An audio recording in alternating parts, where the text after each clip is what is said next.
Welcome to the Ken Harbaugh Show. It's Thanksgiving, and I gotta be honest, for a lot of us, it's hard to find the energy to be thankful this year.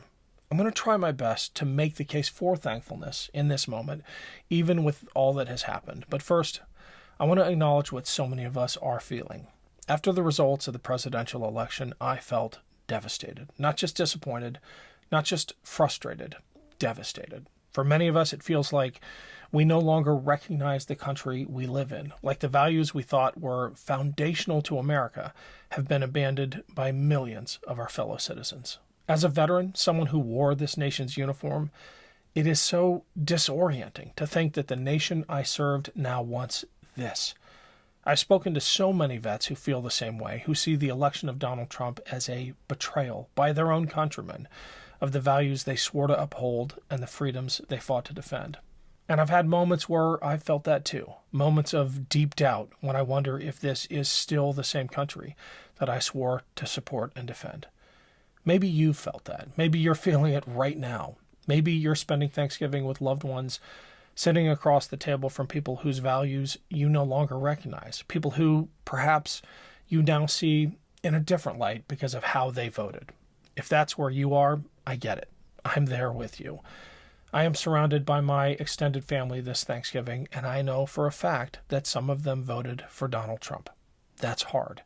It's hard to sit at the same table, breaking bread, knowing what I know. It's hard to look at my daughters, these incredible human beings I would literally die for, and then look at people I care about who chose to vote for someone I know to be a rapist, a would-be tyrant, and a threat to everything I hold dear. But here's the thing. I don't want us to hate each other. I don't want Americans to hate each other. And I'm not saying that out of some naive Pollyannish optimism. I'm not saying that because I think if we just love one another, everything will be fine. We can't afford that kind of naivete. The truth is, Donald Trump has unleashed dark forces in America, forces we cannot ignore, forces we cannot wish away. These forces seek to hurt people we care about, and we have to confront them. But this week, and today in particular, I have been trying to find reasons to be thankful nonetheless. Not in a let's pretend everything's fine kind of way, but in a grounded, meaningful, actionable way. I want to share some of that thinking with you.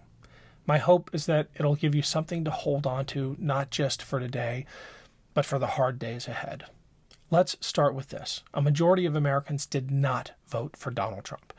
We need to remind ourselves of that. He received just under 50% of the popular vote, compared to Kamala Harris's 48.3%.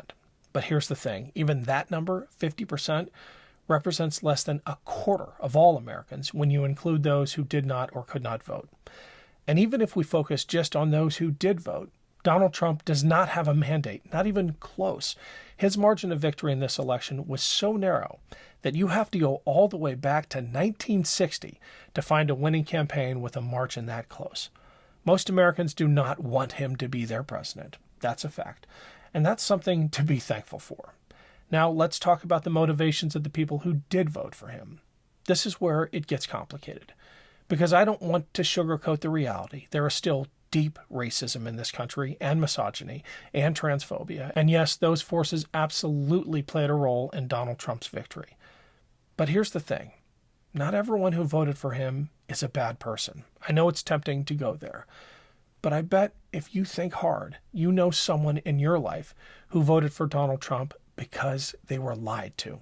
The fact is that a massive chunk of Trump's support was built on disinformation. Check out this chart from Ipsos. There is plenty more independent research that shows this same phenomenon, which is a clear correlation between the misinformation voters believed about crime, immigration, and the economy, and how they voted. The less informed you were, the more likely you were to vote for Trump by a massive margin. Now, in some ways, that's horrifying. It shows the incredible power of misinformation. It shows how our media landscape has utterly failed to provide voters with an accurate picture of what's actually happening in this country. And it shows how far-right extremists have figured out how to weaponize disinformation to influence voting behavior. My barber just the other day made a joke about how Haitians in Springfield, Ohio were eating cats. That's not just false, it's a lie deliberately manufactured by a far-right extremist group, parroted by J.D. Vance himself, and amplified across the right-wing media ecosystem. We are losing the information war.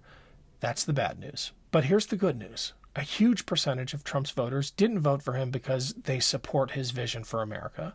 They voted for him because they believed the lies. And while that's still a problem, it's a very different problem than if nearly half of American voters were morally bankrupt. But this is a communications challenge. It's an opportunity to engage with our neighbors, our friends, and yes, even our family members to help them see the truth. I'd much rather fight on that ground than on the ground that says they're all terrible and there's no hope for them. So yeah, that's one more thing to be thankful about. And here's another. The resistance is stronger than it looks. Those of us who've decided to stand up and challenge the worst impulses of a second Trump administration, we have resources and networks that didn't exist before. Think about it. In 2016, when Trump was first elected, a lot of us didn't know where to turn. We didn't have the infrastructure, the practice, the resources. This media network did not even exist back then. But now, we have organizations, legal strategies, and coalitions that are ready to fight back. We have ways to challenge the purging of generals deemed disloyal to Trump. We have ways to raise the alarm when he tries to abandon our allies to appease tyrants like Vladimir Putin. And we have ways to stand against the Justice Department being weaponized to prosecute Trump's political foes. I refer to Matt Gaetz as Exhibit A. It's Ken Harbaugh. Quick break here to let you know that we'd love to hear from you. Your comments, suggestions, thoughts about future topics and guests.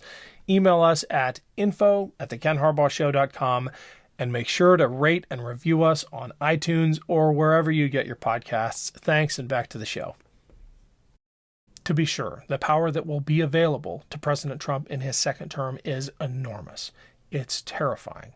But pro-democracy institutions have enormous power too. And those institutions are filled with people like you and me, who have vowed to stay in this fight for as long as it takes. That's something to be enormously thankful for. Ultimately, here's what I'm most thankful for. Communities like this one. Communities of people who refuse to give up, who have decided that the real character test for America isn't what happened in this election. It's how we respond now. I know we're up to it. I know we're capable of rising to the occasion because I've seen it before. I've seen what Americans of all backgrounds can do when we stare into the abyss and choose to fight back. So if you're feeling hopeless today, hear me. You are not alone. You are part of a community of people who care deeply about this country, who care deeply about democracy, and who are willing to do the hard work of making things better. That's what gives me hope. That's what makes me thankful. And I hope it makes you thankful. So let's take a moment to hold on to the things that give us strength. And then tomorrow, let's get back to work, because the future of this country is worth fighting for. Thank you for being here. Thank you for staying in the fight. And thank you for giving me hope, even in these darkest of times.